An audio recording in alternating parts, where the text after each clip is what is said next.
کا سیدی یا رسول اللہ۔ برادران اسلام، الحمدللہ، مالک الملک رب قدیر و کریم کا بڑا ہی فضل، کرم، رحمت، عشرۂ رحمت کے شب و روز گزر رہے ہیں۔ اہل ایمان بارگاہ رب العزت میں اپنی بخشش کے طلب، رحمت کے سوالی اور آخرت کی اچھائی کی غرض سے عبادت، روزہ رات کا قیام جاری ہے۔ اللہ رب العالمین قبولیت عطا فرمائے۔ آج رات انشاءاللہ تیسرا پارہ تلاوت کیا جائے گا۔ تیسرا پارہ جس کا آغاز بالکل فرمایا جا رہا ہے، تِلْكَ الرُّسُلُ فَضَّلْنَا بَعْضَهُمْ عَلَى بَعْضٍ مِّنْهُمْ مَنْ كَلَّمَ اللَّهُ وَرَفَعَ بَعْضَهُمْ دَرَجَاتٍ۔ جس طرح نفس انسانیت میں تمام انسان برابر ہیں، مگر صلاحیت، اعتبار، مقام کے لحاظ سے، رتبے کے لحاظ سے جدا جدا ہے، اسی طرح نفس نبوت میں سارے نبی برابر ہیں، لیکن مقام، مرتبہ، شان اور رتبے کے لحاظ سے بتایا جا رہا ہے کہ ان کے مقام جدا جدا ہیں۔ اور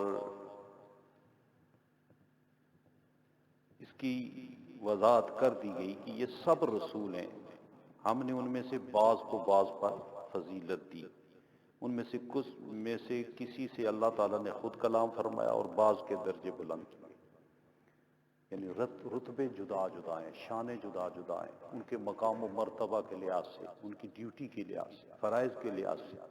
یہ نہیں کہ ان کے وجود میں، ان کی شان میں کمی نہیں ہے، ان کو جو ڈیوٹی اور مقام و مرتبہ دیا جا رہا ہے اس کے لحاظ سے ان کے مقام جدا جدا، ورنہ سارے نبی ہی شان والے ہیں، سارے نبی فضیلت والے ہیں، ان کا اپنی عظمت ہے۔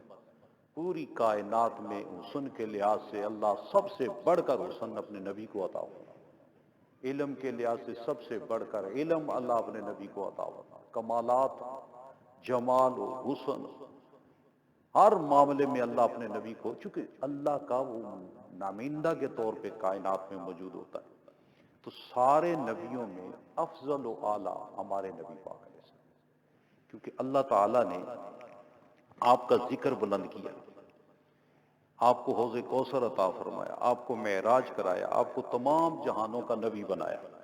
پہلے نبی مختلف قوموں، وقتوں کے لیے نبی بن کے آئے، لیکن نبی پاک علیہ السلام ہر وقت کے نبی ہیں، ہر آنے والے زمانے کے نبی، سب جہان کے لیے نبی۔ اچھا، صرف انسانوں کے نبی نہیں ہیں، فرشتوں کے بھی نبی، نبی پاک علیہ السلام زمین والوں کے بھی نبی، ارسلت الی الخلق کافہ، ساری مخلوق کا نبی۔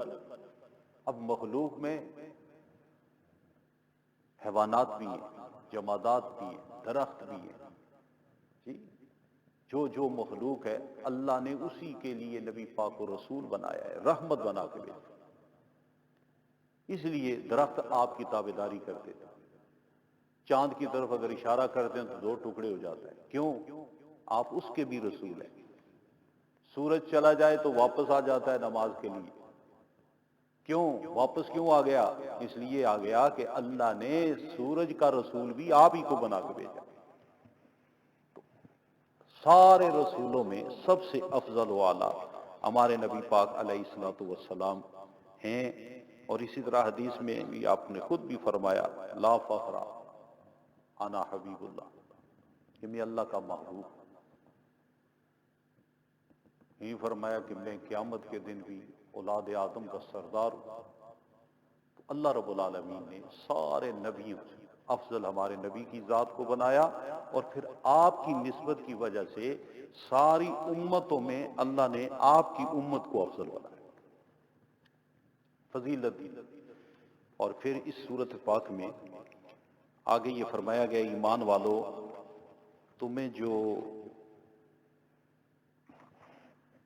دیا گیا ہے نا رزق، اے ایمان والو، انفقوا مما رزقناکم من قبل ان یأتی یوم لا بیع فیہ ولا خلۃ ولا شفاعہ، کہ ایمان والو جو کچھ تمہیں رزق دیا ہے، دولت دی ہے، زندگی بھی یہ بھی نعمت ہے، دولت بھی نعمت ہے، اور دونوں فانی، نہ زندگی باقی رہنی ہے اور نہ دولت باقی رہنی ہے۔ حکم ملتا ہے ایمان والو اس سے پہلے کہ جس دن نہ کوئی بیع ہو، خرید و فروخت ہو، تو نہ تم نیکیاں خرید سکو، نہ تمہاری کسی کے ساتھ کافر کی کوئی دوستی اس کو فائدہ نہیں دے گی اس دن، نہ ان کی کوئی شفاعت ہوگی۔ اس دن سے پہلے پہلے اپنا مال صدقہ کر کے اپنے رب کو راضی کرو۔ حکم دیا جا رہا ہے یہ دولت جو ہے اور زندگی، یہ دونوں نعمتیں ہیں، لیکن دونوں فانی ہیں۔ یہ پلاننگ نہ کر رہے آج نہیں اگلے سال سے شروع کروں گا صدقہ دینا، ابھی اور جمع کر لوں گا، ابھی یہ معاملہ، ابھی یہ طے کرنا ہے۔ کیوں؟ شیطان آ کے وسوسہ ڈالتا ہے، تو مال دے گا، بخل کی بیماری ڈالتا ہے، وہ اس آیت میں آگے آ رہا ہے کہ بخل کا خوف دیتا ہے تاکہ تو صدقہ نہ کرے کہ غریب نہ ہو جائے، تیرے فلاں فلاں معاملے رک جائیں گے۔ ایمان والوں سے کہا جا رہا ہے اس سے پہلے کہ تمہاری موت آئے اور تم قبر میں اتر جاؤ، اس سے پہلے پہلے صدقہ کرو، اپنا مال میں سے کچھ خرچ کرو، خرچ کرو، کہ جب تم اس کو خرچ کرو گے تو پھر ہوگا کیا کہ پھر تمہیں اس کی وجہ سے تمہیں اللہ تعالیٰ کا قرب نصیب ہو جائے گا، تمہاری دوستی ان لوگوں کے ساتھ ہو جائے گی جن لوگوں کو اللہ نے بخشا ہوا ہے، بخشے گا، وہ قیامت کے دن تمہاری شفاعت کریں گے۔ اس لیے آگے چل کے اس کی وضاحت آتی ہے کہ دیندار جو سفید پوش لوگ ہیں ان کی خدمت کرو، ان میں صدقہ کرو۔ کچھ لوگ تو ہوتے ہیں نا جو اعلانیہ مانگ رہے ہوتے ہیں اور لوگ ان کو دے رہے ہوتے ہیں، کچھ لوگ ایسے ہوتے ہیں جو دین کی معاملات میں فل ٹائم اپنی ڈیوٹی کرنے میں مصروف ہوتے ہیں، اگر وہ دین کا کام کریں اور تو پوری طرح، تو صاف ظاہر ہے ان کو دنیا کمانے کا اس طرح موقع نہیں ملتا جس طرح عام دنیا دار کو موقع ملتا ہے۔ اس لیے فرمایا گیا کہ اس میں تلاش کیا کرو جو دین دار سفید پوش لوگ ہیں، جو مانگنا بھی نہیں چاہتے، ہاتھ بھی آگے نہیں کرتے، لیکن ہوتی ان کو ضرورت ہے، تو ایسے لوگوں کی جب تم مدد کرو اور ان کی خدمت کرو، اپنا صدقات و خیرات ان کو دو تاکہ وہ دین کا کام بھی کریں اور ان کی ضرورت تم پوری کر دو، وہ دین کے کام میں مشغول رہے، تو دوہرا قسم کا ثواب پھر ملتا ہے، دوہرا قسم کا ثواب ملتا ہے۔ اس لیے صدقہ و خیرات دیتے وقت یہ بات ضرور یاد رکھیں۔ بہت سارے ایسے لوگ ہیں جو گھر میں بہت تنگ دست ہیں، بچیاں گھر میں موجود ہوتی ہیں، ان کی شادی کے معاملات ہوتے ہیں، کئی اور معاملات ہوتے ہیں، لیکن وہ لوگ آپ کے سامنے آ کے ہاتھ نہیں پھیلائیں گے، وہ نہیں کہیں گے، وہ صبر کرتے ہوئے گزاریں گے، لیکن ایسے لوگوں کو صدقہ و خیرات میں ترجیح دینی چاہیے، کیونکہ ایسے بندوں کی جب تم کرو گے تو وہ اللہ کے نیک بندوں کا قرب حاصل ہو جائے گا، وہ تمہاری دعا کریں گے، وہ تمہارے ساتھ ان کی ایک دوستی قائم ہو جائے گی، اور اس کا فائدہ تمہیں دنیا میں بھی ہوگا اور آخرت میں بھی ہوگا۔ اس طرح اس سورہ پاک میں آگے چلتے ہوئے ماشاءاللہ اس میں آیت الکرسی بھی موجود ہے۔ آج کی تلاوت میں آیت الکرسی یہ آیتوں کی سردار ہے، یہ ہے ایک رکوع ہی ہے، لیکن ایک رکوع میں 17 مرتبہ 17 ٹائمز اللہ تعالیٰ کا نام موجود ہے، یا صراط موجود ہے یا اشارے میں موجود ہے۔ آیت الکرسی بڑی کرما والی صورت ہے، اس میں توحید کا بیان ہے، شان جلالت کو بیان کیا گیا ہے، اس میں اللہ رب العالمین کی تقدیس کا ذکر ہے، اور اس میں یہ بتایا گیا ہے کہ اللہ کی یہ شان ہے، وہ خود زندہ ہے اور قائم رکھنے والا ہے، خود زندہ ہے، الحی ہے، اس کو کسی نے زندہ نہیں کیا ہے، وہ خود زندہ ہے، اور جتنی کائنات میں زندگی نظر آتی ہے یہ اس نے عطا کر رکھی، قائم ہے، کائنات کو اس نے قائم رکھا ہوا ہے، اور شان اس کی ایسی ہے کہ اسے اونگ بھی نہیں آتی، یعنی وہ یہ مخلوق کے جو لائقے ہیں نا، سونا سونا، اس سے اللہ پاک ہے، کھانا پینا اس سے اللہ پاک ہے، اس کی اپنی شان، ہر لمحے کائنات کا کوئی ذرا کسی وقت بھی اس کی نظر کرم اور قدرت اور علم سے پوشیدہ نہیں، ہر وقت کائنات کو وہ اپنے کرم کے ہاتھے میں لے آئے ہوئے ہیں۔ اور یہ صورت میں یہ بھی اس آیت الکرسی میں اس میں بڑی کرما والی ہے، اور اس میں جو بندہ فرض نماز کے بعد آیت الکرسی پڑھے، حدیث شریف میں ہے، نبی پاک علیہ الصلوۃ والسلام فرماتے ہیں اس کے درمیان اور جنت کے درمیان صرف موت ہے۔ سمجھ آئی ہے؟ پابندی کے ساتھ آیت الکرسی نمازوں کے بعد، فرض نماز کے بعد پڑھیں۔ آقا دو عالم علیہ الصلوۃ والسلام فرماتے ہیں وہ صرف فرق موت ہے، جیسے موت اپنا کام کرے گی جنت کے دروازے کھل جاتے ہیں۔ آیت الکرسی، اللہ لا الہ الا ہو الحی القیوم، اور ولا یعود حفظہما وہو العلی العظیم۔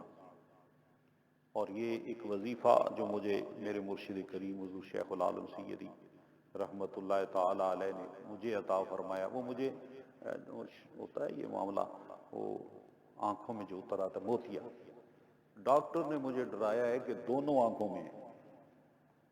تو میں نے کہا اس نے تو جو کہنا تھا کہہ دیا ہے، ذرا میں بھی اپنے روحانی استاد کے پاس جاؤں، مرشد کے پاس جاؤں، جا کے اپنی عرض کروں۔ میں نے عرض کیا حضور یہ معاملہ ہے، تو آپ نے مجھے بھی، اور ایک شخص ایسا تھا ادھر پیٹر برا میں، آپ کو وہ نظر نہیں آتے، جن کی ڈاکٹر نے کہا تھا کہ 6 مہینے کے اندر اندر آپ کی نظر ختم ہو جائے گی۔ ہوتی ہے نا کوئی بیماریاں ایسی ہیں کہ 6 مہینے کے اندر اندر آپ کی نظر ہو۔ ہم پھر اس ساتھی کو ساتھ لے کے حضرت صاحب کے پاس جاتے رہے 2-3 ملاقاتوں میں۔ تیسری ملاقات میں آپ نے اس کو دم بھی فرمایا اور وظیفہ عطا فرمایا، وہ میں آپ کے سامنے بھی بیان کر دیتا ہوں، گھروں میں جو سن رہے ہیں وہ بھی۔ آنکھوں کے مسئلے میں کوئی بھی پریشانی ہو، نماز کے بعد آیت الکرسی پڑھیں، اور آخری جو آیت ہے وَلَا يَعُودُ حِفْظُهُمَا وَهُوَ الْعَلِيُّ الْعَظِيمُ، وَلَا يَعُودُ حِفْظُهُمَا وَلَا يَعُودُ حِفْظُهُمَا، اس کو 11 دفعہ دہرائیں اور آخر وقت پڑھیں وَهُوَ الْعَلِيُّ الْعَظِيمُ۔ ٹھیک ہے؟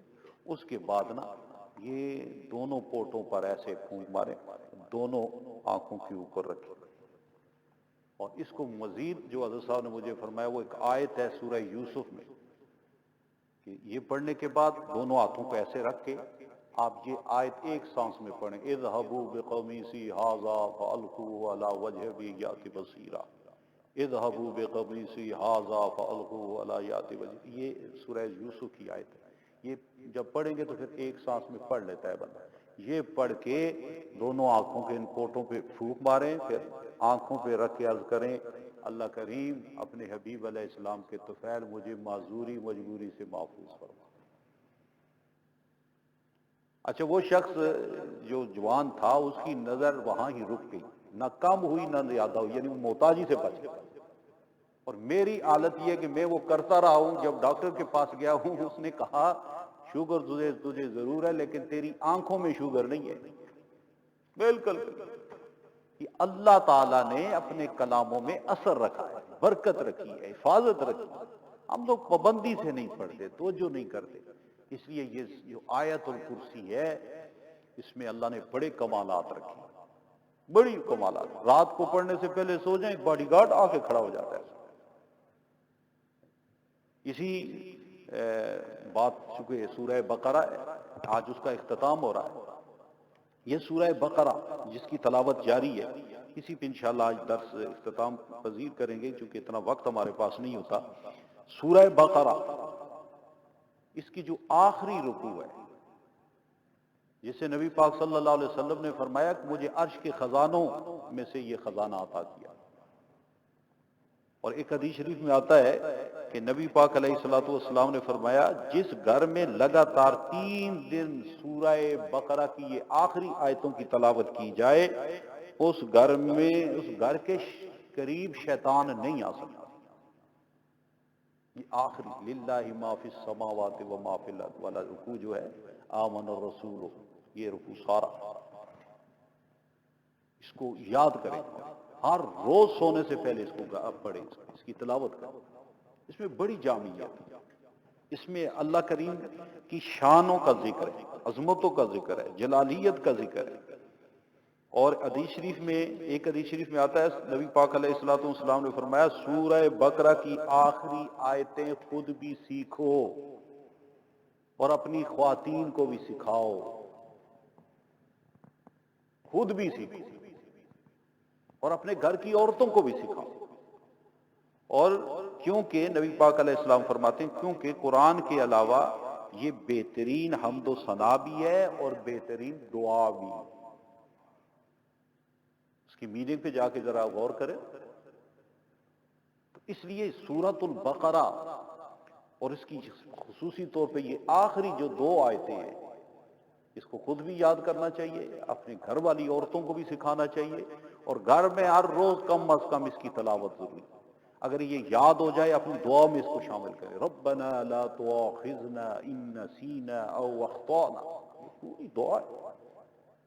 تو سورۃ البقرہ، اس میں چونکہ احکام بیان کیے گئے ہیں، جی روزے کا ذکر اس میں موجود ہے، اس میں لین دین کے معاملات کا تذکرہ موجود ہے، اس میں عبادات اور اخلاقیات کا بیان موجود ہے، اور اسی طرح اس میں جہاد ہے، نماز ہے، زکوٰۃ ہے، حج ہے، صدقہ، طلاق، عدت اور دیگر مسائل کا تذکرہ موجود ہے، بیان موجود ہے.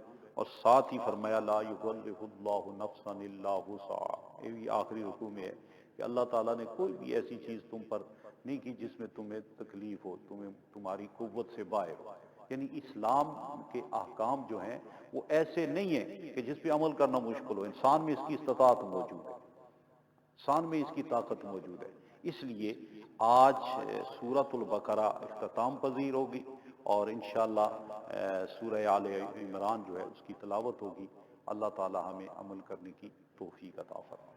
آمین. اللہم صلی وسلم وبارک علی سیدنا محمد وآلہ واصحابہ اجمعین. رب العالمین تیرے کرم فضل سے ماہ مقدس کے یہ دن رات نصیب ہوئے ہیں. اب تو اپنے کرم سے ہمیں اعمال صالحہ کی توفیق عطا فرما.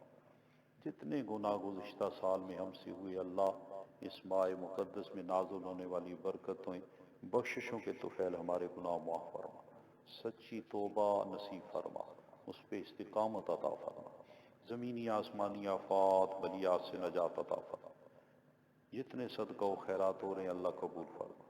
مدرسہ کے سلسلے میں جو خدمت کی جا رہی ہے اللہ اسے قبول فرما کر دینے والوں کے دونوں جہانوں میں اللہ ان کو کامیابی، انہیں عزت نصیب فرما. صبح قیامت تک اس درسگاہ کو قائم اور دائم فرما برحمتک یا ارحم.